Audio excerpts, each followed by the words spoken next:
గజాననాయ నమః దూర్వాయుగ్మం పూజయామి. దూర్వాయుగ్మం అంటే గరిక. చూపిస్తా. ఇది గరిగడ్డి దూర్వాయుగ్మం. అయితే ఇక్కడ గరిక పూజ చేసేటప్పుడు చాలా జాగ్రత్తగా ఉండాలి. మనం ఇలా వేసేయకూడదు. గరిక పూజ చేసినప్పుడు ఇలా గరిక పీకేసి వేసేయకూడదు. దూర్వాంకురం అంటాం. దూర్వాంకురం అంటారు. దూర్వాయుగ్మం అంటే అంకురం అంటారు. చిగురు, లేత చిగురు అంటే మీకు, లేదా గరిక పోచలు అంటారు. గరిక పోచలు, పూస అంటే గరిక పూస అంటే ఈ రెండు పట్టుకుని ఇలా లాగితే వచ్చింది కదా, ఇది గరిక పూస. దూర్వాంకురం ఇది వెయ్యాలి. ఇది ప్రధానంగా ఉపయోగం ఏంటంటే దెబ్బలు తగిలిన గాయం, అది పైన గాయమా లేదా పేగుల్లో గాయమా అంటే అల్సరు, ఏ పుండైనా మానిపేస్తానమాట. అలాగే కడుపు మంటలు, ఎసిడిటీలు అవి తగ్గిపోతాయి గరిక పచ్చడి తింటే. అలానే గరిక దూర్వాంకురం లేత చిగుళ్ళు తింటే కడుపు మంట వెంటనే తగ్గిపోతుంది. ఒక 40 days తింటే అల్సర్లు పోతాయి. లేదా పచ్చడి చేసుకుని తిన్నాం అనుకోండి, కడుపులో ఉండే అల్సర్స్ అన్నీ మానిపోతాయి.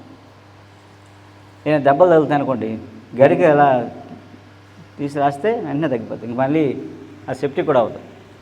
ఇది జీర్ణ వ్యవస్థని పటిష్టం చేస్తుంది.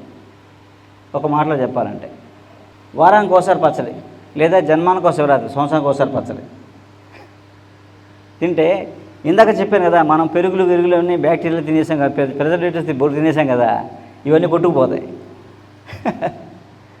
డిటాక్సేషన్ అని మనం వెళ్ళి డబ్బులు ఖర్చు పెడుతుంటాం. డిటాక్సేషన్ ఏమవుతుంది అక్కడ, ఇంకా తగులుకుంటుంది. పోనీ ఒడిపోతుంది కూడా వస్తుంది. అక్కడ హైజీనికే కదా. డిటాక్సేషన్ అంటే రూమ్లో పెట్టి ఏసీలో పెట్టి చేయకూడదు.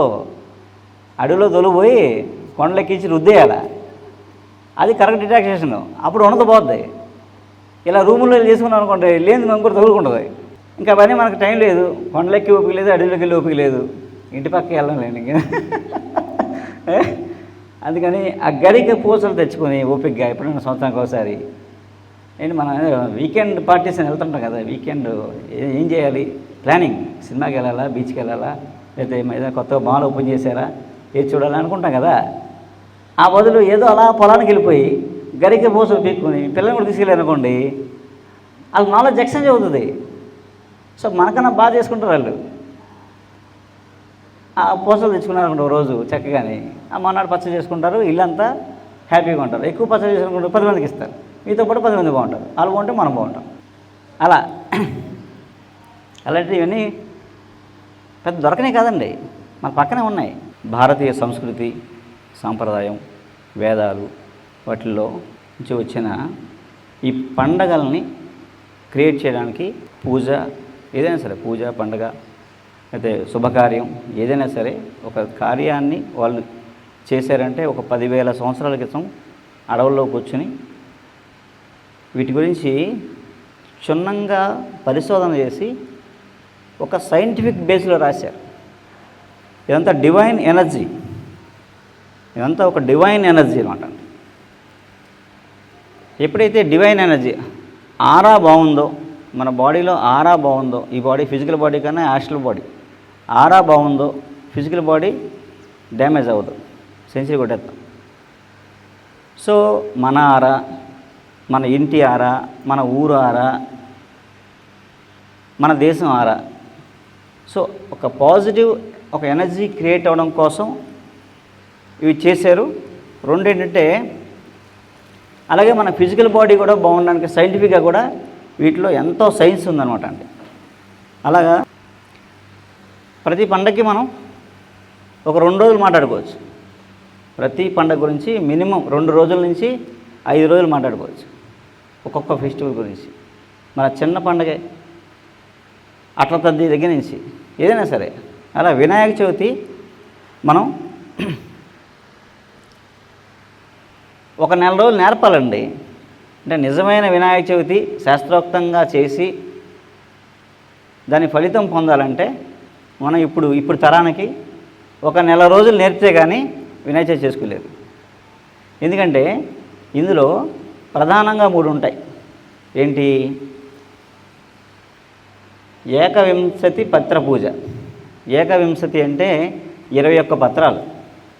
సో 21 మంత్రాలు. ఓకే, పత్రి పూజ ప్రధానం. ఇక రెండోది నవరాత్రులు 9 రోజులు ఉంచడం. ఇక ఏకవింశతి ప్రసాదాలు మనం 1 చేయొచ్చు, 3 చేయొచ్చు, 21 చేయొచ్చు. ప్రసాదాలు కూడా 21 ఉన్నాయి. ఒక ప్రాంతాన్ని బట్టి మనం కొన్ని పెట్టుకుంటాం నైవేద్యాలు, కానీ 21 ప్రసాదాలు ఉంటాయి. ప్రసాదాలు అంటే నవరాత్రులు, పత్రి పూజ, నవరాత్రులు, నిమజ్జనం. ఓకే, ఈ వినాయక చవితిలో ఈ 3 మెయిన్ కాన్సెప్ట్స్ ఏంటంటే,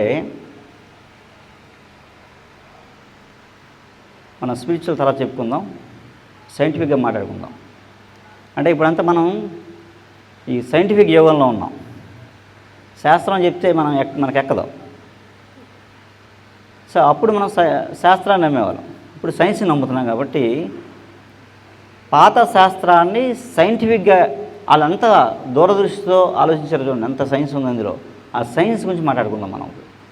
ఓకే, సో ఈ పూజా విధానంలో ఉండే సైన్స్ ఏంటంటే ఎయిర్ పొల్యూషన్, అంటే గాలి,